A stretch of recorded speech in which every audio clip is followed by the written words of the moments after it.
Presenting Civil Guruji app available in Google Play Store. Download now.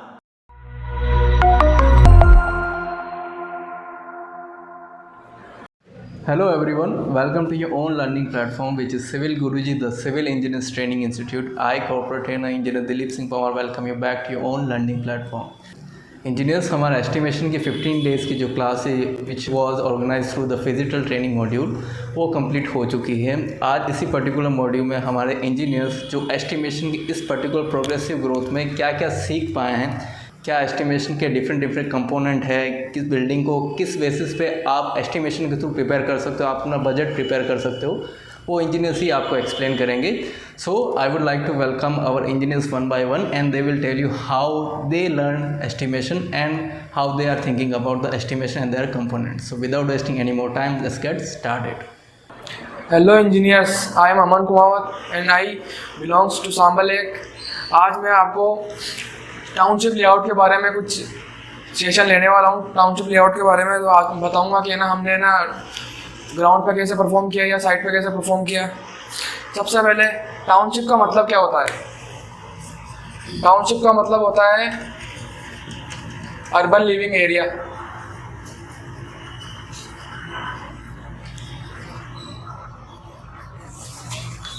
जहाँ पर है ना शहर में जो लोग रहते हैं वहाँ उसे अर्बन एरिया के कहा जाता है। टाउनशिप लेआउट का मतलब क्या होता है?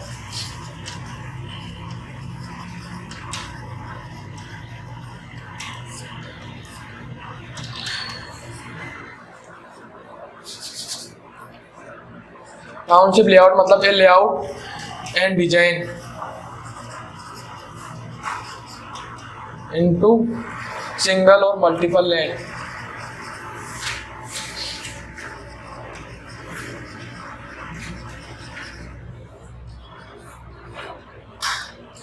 सिंगल और मल्टीपल लैंड होती है, उसको है ना टाउनशिप लेआउट करते हैं। उसी के बारे में ना टाउनशिप लेआउट कहा जाता है। चलिए इसका मैं आपको आज प्रोसीजर बताने वाला हूँ, हमने कैसे परफॉर्म किया इसको एक्चुअल में। सबसे पहले जैसे सर्वेयर के द्वारा हमें ना टू रेफरेंस पॉइंट गिवन होते हैं, या एक पॉइंट भी गिवन हो सकता है जिसे हम रेफरेंस पॉइंट बोलते हैं।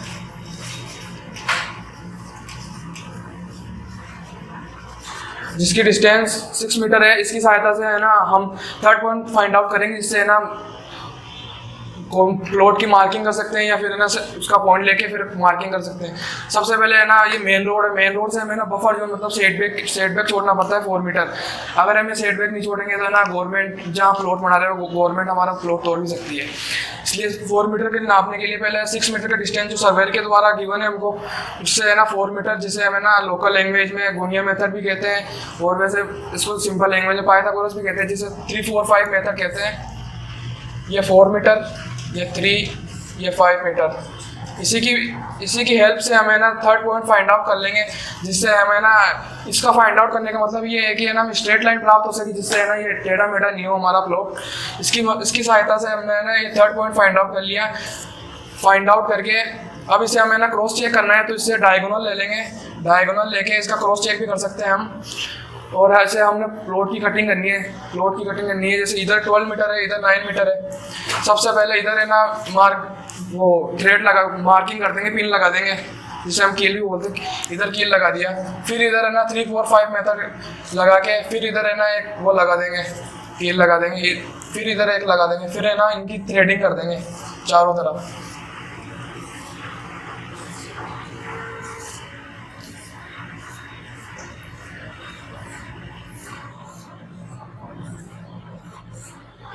ये जिसे हमें ना सेंटर लाइन वो टाउनशिप लेआउट कहते हैं, यही था।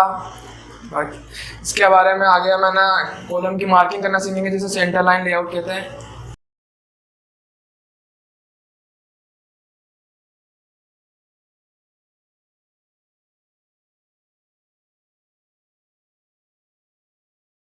सेंटर लाइन लेआउट का मतलब होता है, एक्चुअल में इसका पर्पस होता है कॉलम की मार्किंग करना। जैसे कॉलम की डायमेंशन कुछ भी हो सकती है, लेकिन उसका सब लाइन ऑफ सेंटर होता है वो एक ही लाइन में। इसके लिए हम ना सेंटर लाइन लेआउट परफॉर्म करते हैं। इसका मेन पर्पस होता है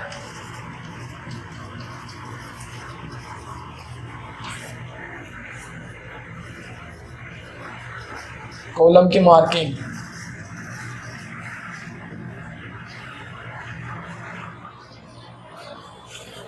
इससे हमें एक चीज़ का फ़ायदा मिलता है कि है ना सारे कॉलम की जो डायमेंशन होती है वो अलग अलग हो सकती है, लेकिन जो सेंटर होता है वो एक ही लाइन में आ सकता है।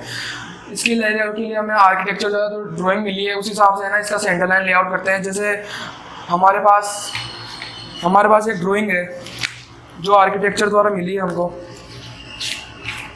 जैसे आप भी देख सकते हैं इसमें। इसकी मदद से जैसे इसमें है ना F1 फुटिंग F2 फुटिंग है, इसकी मदद से हम है ना सेंटर लाइन लेआउट करेंगे। इसमें ये वाले लेंथ इसकी देखिए 17.8 मीटर और इसकी ये विड्थ दे रखी है 12.5 मीटर। इसकी मदद से हम है ना कॉलम की मार्किंग करेंगे। इधर ये जो साइड में दे रखा है हॉरिजॉन्टल है, हॉरिजॉन्टल ग्रिड दे रखा है ABCDEFG, और इधर वर्टिकल ग्रिड है 1 to 4 की जो मार्किंग करी गई है, जिससे हम है ना जैसे अब रेफरेंस पॉइंट होता है उसकी मदद से वही अपना जिसे हम गुनिया बोलते हैं उस हिसाब से 3, 4, 5 मेथड करके ये पॉइंट फाइंड आउट करके स्ट्रेट लाइन बना लेंगे, मतलब एक रेक्टेंगल बना लेंगे। इसकी ये 17.8 मीटर है, ये 12.5 मीटर है। अब जैसे ड्राइंग में हमें दे रखा है ये इधर ग्रिड लगाए हुए हैं और इधर भी ग्रिड है। ये जो सेंटर लाइन आ रही है दो लाइनों के बीच आ रही है, इधर हम कॉलम की मार्किंग करेंगे, जिससे हमें ना सेंटर लाइन कॉलम की सभी कॉलम की सेंटर लाइन प्राप्त हो जाएगी। इससे फिर इसके बाद में जो है ना यहाँ पे नेल से उनको हटा देंगे। फिर यहाँ पर एक बुर्जी सेटअप करेंगे, क्योंकि ना फिर ना एक्सकेवेशन करेंगे, फिर हमें पॉइंट का पता नहीं पड़ेगा, इसलिए यहाँ पे चारों तरफ है ना बुर्जी बना देते हैं चारों तरफ। फिर हमें वो एक्सकेवेशन करना होता है तो इसके ऊपर है ना कील लगा के वो थ्रेडिंग कर देते हैं, जिससे ना जहाँ एक्चुअल में करना है उस हिसाब से एक्सकेवेशन हो जाएगा। सो आई होप इंजीनियर्स आपको समझ में आएगा। सिंपल सा मेथड है, आप भी जाके ट्राई कर सकते हैं इसको। Thank you very much. Good morning engineer all of you. I am Kishore Kumar Ravi from Bihar. आज हम कंस्ट्रक्शन प्रोसेस के एस्टिमेशन के बारे में जानेंगे। एस्टिमेशन होता क्या है? एस्टिमेशन हम बिल्डिंग बनाने से पहले लमसम बजट निकालते हैं। जैसे कि हमारे इंजीनियर ने बताया कि टाउनशिप लेआउट के बारे में बताया। अब मैं कंस्ट्रक्शन प्रोसेस के बैक फिलिंग तक आपको बताने जा रहा हूँ। सबसे पहले हम साइट क्लीनिंग करवाते हैं। साइट क्लीनिंग हमेशा एक अपने एरिया से 1-1 मीटर ज़्यादा करते हैं, क्योंकि हमारा कोई भी इक्विपमेंट हो, सीमेंट या सैंड, एग्रीगेट या मेसन वर्क करेगा तो उसको जाने आने के लिए स्पेस चाहिए होता है, इसीलिए हम साइट क्लीनिंग करते हैं। और हमारा ये अंडुलेशन भी रहता है, समतल नहीं होने के कारण अंडुलेशन रहता है, तो हम उसको समतल करा लेंगे, फिर वो लेवल में आ जाएगा। लेवल में आने के बाद हम उसके बाद एक्सकवेशन करते हैं। एक्सकवेशन जैसे कि हमारे ड्राइंग में 1.5 मीटर का एक्सकवेशन है। 1.5 मीटर का एक्सकवेशन है। अगर 1.5 मीटर हो तो हम 300 mm एक्स्ट्रा गैप लेते हैं। अगर 1.5 मीटर से ज़्यादा हो तो हम 750 mm लेते हैं। तो हम 300 mm एक्स्ट्रा गैप लिए। उसके बाद हम सैंड फिलिंग करते हैं। सैंड फिलिंग 100 mm का करते हैं, क्योंकि हमारे बिल्डिंग में कोई भी वाइब्रेशन हो तो उसमें वो एब्जॉर्ब कर पाएँ। उसके बाद हम पीसीसी करते हैं M10 का। उसका रेशियो 1:3:6 होता है। 1 पार्ट सीमेंट, 3 पार्ट सैंड और 6 पार्ट कोर्स एग्रीगेट लेते हैं। पीसीसी करने का मेन पर्पस होता है हमारे फुटिंग को सॉलिड बेस मिले। पीसीसी के बाद हम फुटिंग का मेस लगाते हैं, जैसा कि आपने ये देख रहे हैं। मेस लगाने के बाद हम उसी टाइम हम कॉलम की भी ये बार बांध देते हैं। उसके बाद हम ये रेक्टेंगल पार्ट के लिए शटरिंग लगाते हैं। रेक्टेंगल पार्ट के लिए शटरिंग लगा के हम रेक्टेंगल पार्ट तक कास्टिंग कर लेते हैं। उसके बाद हम ट्रेपेजॉइडल पार्ट निकालने के लिए हमें फार्मूला के हेल्प से D/3 A1 + A2 + √A1 × A2 के हेल्प से हम ट्रेपेजॉइडल पार्ट का निकाल लेते हैं। A1 मेरा रेक्टेंगल पार्ट का टॉप या तो इसको मान सकते हैं, या नहीं तो हम ट्रेपेजॉइडल पार्ट का टॉप को हम A1 मान सकते हैं। और D मेरा ये ट्रेपेजोइडल से रेक्टेंगल पार्ट के बीच का हो गया डी। उसके बाद हम आगे की प्रोसेस करते हैं। पेडेस्टल कॉलम तो मेरा कास्टिंग हो गया। पेडेस्टल कॉलम का कास्टिंग होने के बाद हम एनजीएल तक हो गया मेरा। उसके बाद हम बैक फिलिंग करते हैं। बैक पीसीसी का पार्ट हो, सैंड फिलिंग का पार्ट हो गया, पीसीसी का पार्ट हो गया, ये फुटिंग का पार्ट, ट्रेपेजोइडल रेक्टेंगल पार्ट हो गया, और पेडेस्टल कॉलम कंक्रीटिंग पार्ट, इसमें हम सब्सट्रैक्ट कर देंगे। उसके बाद जो भी मेरा बचेगा हम वो उतना में हम सैंड मंगाएंगे। उससे हम 35% एक्स्ट्रा सैंड मंगाएंगे, क्योंकि हमको कंपैक्ट करना होता है, तभी तो हम बैक फिलिंग कर सकेंगे। तो आज के लिए इतना ही। आई होप कि मैं आपको जो बैक फिलिंग तक के प्रोसेस को बताया वो आपको समझ में आया होगा। Thank you. जय Hind. Hello engineers, my name is Arsh Kumar Dhakkar from Rajasthan। जैसा कि पिछली वीडियो में आपको किशोर कुमार ने बताया था कि हम एक्सकवेशन कैसे करते हैं, तो आज मैं आपको सब structure parts of building and super structure part of building के बारे में बताना चाहता हूं। हम सबसे पहले वन लाइन ब्रिक वर्क करते हैं जो हमारी 100 mm की होती है, तो हम इसको सबसे पहले वन लाइन ब्रिक वर्क करते हैं। फिर हम उसके बाद करते हैं ग्राउंड बीम शटरिंग। जो हमारी ग्राउंड बीम दिया हुआ है 250 बाई 350 का, तो हम इसका उसी के हिसाब से सर हम सबसे पहले ग्राउंड बीम शटरिंग करते हैं। फिर हम उसके बाद ग्राउंड बीम कंक्रीटिंग करते हैं। फिर हम उसके बाद ब्रिक वर्क करते हैं अप टू डीपीसी तक। डीपीसी करने का मेन पर्पस ये होता है जो हमारा कैपिलरी एक्शन के थ्रू वाटर हमारा ऊपर बॉल में ना आए, तो इसलिए हम डीपीसी करते हैं। फिर हम उसके बाद बिटुमिन कोर करते हैं। बिटुमिन कोर हम इसलिए करते हैं क्योंकि जो हमारा डीपीसी किया हुआ है, जो उसमें जो छोटे छोटे छिद्र हैं, जो उनको पूरा भरने के लिए हम ये बिटुमिन कोर करते हैं। फिर हम उसके बाद सर प्लिंथ फिलिंग करते हैं। तो जैसे हमको प्लिंथ फिलिंग 900 mm का करना है, तो सर हम उसमें प्लिंथ फिलिंग हम 800 mm तक का करते हैं। तो हम 100 mm इसलिए छोड़ देते हैं क्योंकि जो हमको फ्लोर पीसीसी करना पड़ता है, इसलिए हम वो फ्लोर पीसीसी करने के लिए 100 mm वहाँ छोड़ देते हैं। तो ये हमारा हुआ सब स्ट्रक्चर पार्ट ऑफ बिल्डिंग का। तो अभी आते हैं हम super structure part of building के। ये हमारा जैसे कि हमको ड्राइंग में दिया हुआ था कॉलम का कास्टिंग दिया होता है 250 बाई 400 जो हमको दिया हुआ है। तो हम सबसे पहले ये फ्लोर पीसीसी से करते हैं कॉलम की कास्टिंग। कब हम ना कॉलम की कास्टिंग जहाँ तक करते हैं, जहाँ तक या तो फिर हमको ड्राइंग में दिया हुआ होता है, तो हम ड्राइंग में दिया होता है स्लैब तक या फिर स्लैब बीम तक दिया होता है, तो हम वहाँ तक कास्टिंग कर देते हैं। पर हम जनरली स्लैब बीम तक करते हैं क्योंकि जो हमारी स्लैब बीम है जो हमारे स्लैब के साथ कास्ट होगी, इसलिए हम जनरली कॉलम को स्लैब बीम तक ही देते हैं। तो ये हमारी 250 सर। फिर हम उसके बाद कॉलम कंक्रीट करते हैं। ये हमारा हुआ कॉलम कंक्रीट पूरा। तो इसके बाद हम आते हैं वन लाइन ब्रिक वर्क पे। तो हम one line brick work plinth beam पे देते हैं। इसके बाद हम देते हैं डीपीसी। हमारा डीपीसी का देने का मेन पर्पस यही होता है कि जो हमारा ये घर में जो वाटर यूज होता है, जो हमारी वॉल में जाकर और उसको डैमेज ना करे, जिससे उसकी कैपेसिटी क्षमता थोड़ी कम हो जाएगी, तो ये हमारे लिए नुकसान है, इसलिए हम डीपीसी देते हैं। तो डीपीसी हम जनरली 50 mm का दे सकते हैं। तो हमने जैसे कि हमारे ड्राइंग में दिया हुआ है कि डीपीसी हमको 50 mm का दिया है, तो ये हमारा डीपीसी ये हुआ जो हमारा 50 mm का हमने दे दिया। फिर हम गाइस उसके बाद ब्रिक वर्क करते हैं अप टू सिल बैंड के बॉटम तक।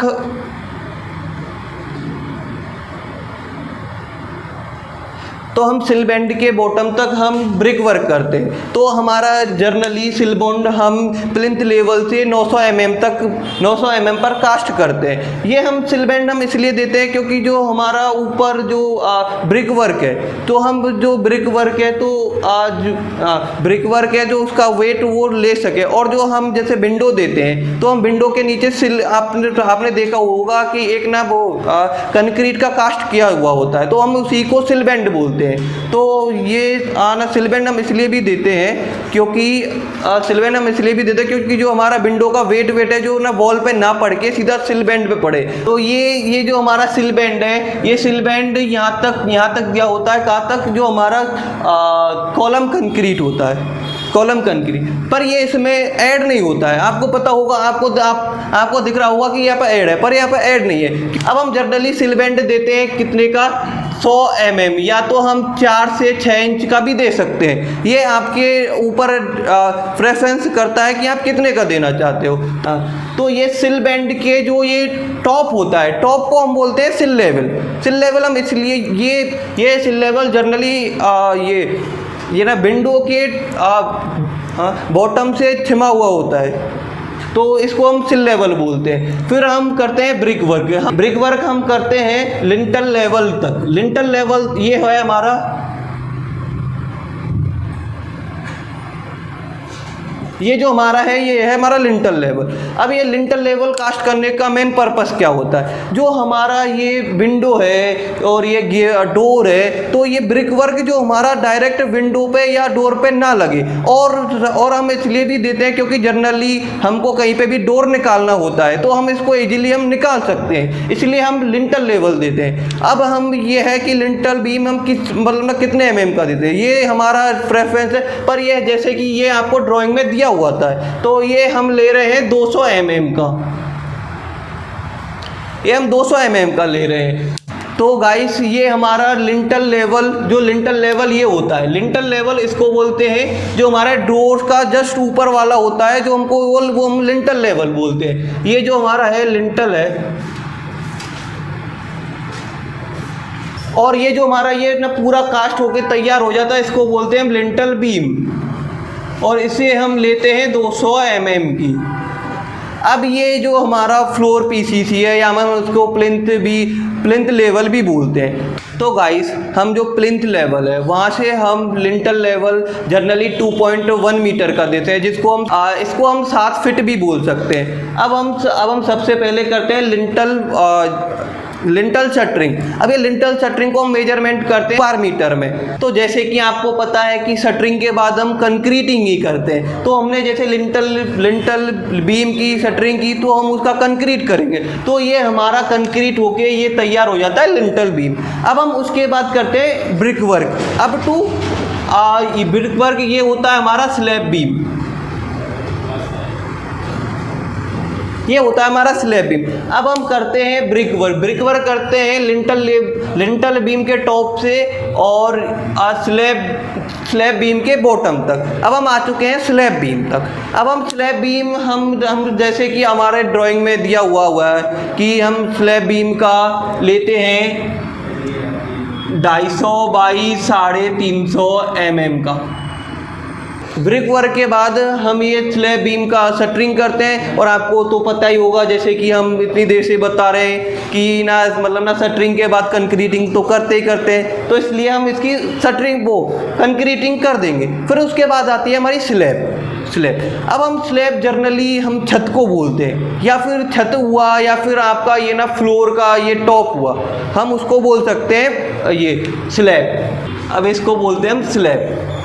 अब ये स्लैब होता है छत। अब हम सबसे पहले इसकी हम करते हैं क्या करते हैं शटरिंग। अब हम शटरिंग इसका ना साइड में नहीं कर सकते, साइड में तो कर ही नहीं सकते, तो इसलिए हम इसका सिर्फ बॉटम में करते हैं, क्योंकि छत तो ऊपर से ही डरेगी। तो इंजीनियर्स जैसा कि आपको पता होगा कि ये हमारा स्लैब के बॉटम है, स्लैब के बॉटम पे हम जो लगाते हैं उसको हम शटरिंग नहीं सेंटरिंग बोलते हैं। जैसे कि आपको पता होगा, पर आपको नहीं पता तो अब पता चल गया होगा कि इसको हम सेंटरिंग बोलते हैं। तो हम ये आपको पता होगा एक और चीज़, क्या जो हमारा ये स्लैब बीम है और ये स्लैब है, हम इसको जनरली एक ही साथ कास्ट करते हैं, क्योंकि हमारे ये ना स्लैब बीम के ऊपर ही तो स्लैब आएगा, जो ये पूरा वेट है ये ना पूरा का पूरा वेट आएगा स्लैब बीम पे।